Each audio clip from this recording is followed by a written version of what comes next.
ultimamente gli scienziati sono un po' preoccupati perché questo asteroide, che il 9 settembre passerà molto vicino alla Terra, potrebbe impattare sul nostro pianeta, quindi sono davvero preoccupatissimi.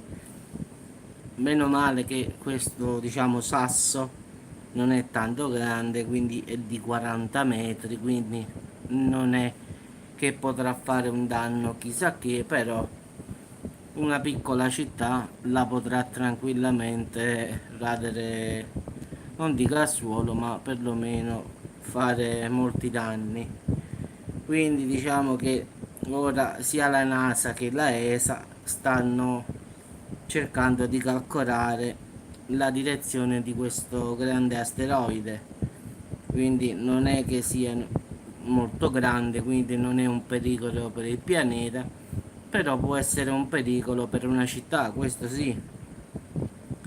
Quindi diciamo che non è in rotta di collisione, però può cambiare rotta perché secondo molti scienziati si avvicinerà così vicino alla Terra che potrà essere attirato dal nostro campo gravitazionale. Quindi diciamo che questa è la loro preoccupazione. Quindi il 9 di settembre e dobbiamo fare attenzione, ragazzi.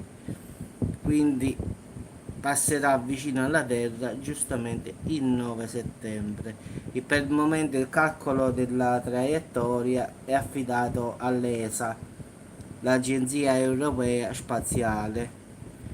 Quindi stanno in collaborazione NASA ed ESA, quindi tutte e due stanno cercando di prevedere la traiettoria precisa, quindi se impatterà, se non impatterà, quindi stanno facendo dei calcoli che giustamente non riescono a fare perché, ripetiamo, dipenderà da come il nostro campo gravitazionale si comporterà, quindi se non lo attira non ci sarà pericolo, però basta un minimo che lo attira a noi per farlo cambiare rotta e farlo impattare sulla Terra.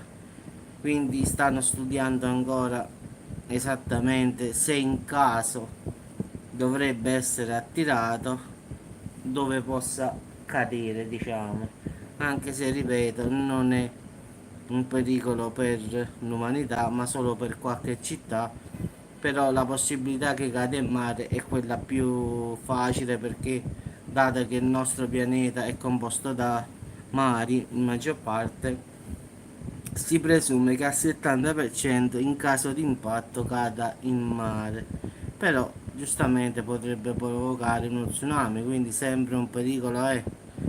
Però per il momento possiamo dire solo questo perché sono solo preoccupatissimi perché si avvicinerà moltissimo alla Terra e quindi questi hanno paura che la Terra possa attirarlo verso di essa, quindi è quella la loro paura, non è perché diciamo sta in rotta di collisione per la Terra, no, passerà talmente vicino che il nostro campo gravitazionale potrebbe attirarlo.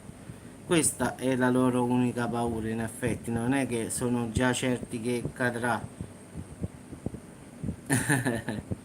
Quindi ragazzi, massima attenzione, come sempre cercherò di aggiornare la situazione, anche se non credo che dicano più di tanto perché solo ste cose stanno scrivendo possibile impatto no? Però solo questo qua ogni 2 o 3 arriva questa notizia, non lo so. Comunque ragazzi, buona giornata a tutti e a risentirci presto.